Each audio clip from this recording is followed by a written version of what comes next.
This may turn out to be the worst storm in our community's history, surpassing the famed blizzard of '77 for its ferocity. The camera tends to see better, but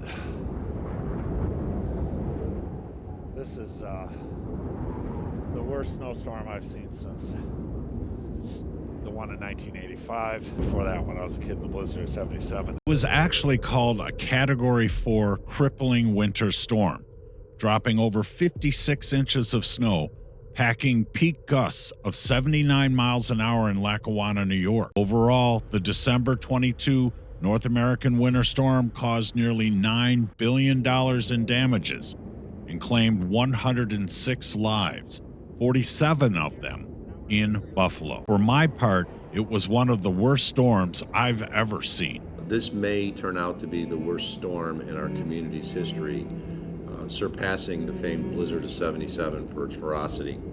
There are still likely hundreds of people still stuck in vehicles, but in the worst affected areas, there is no emergency service available.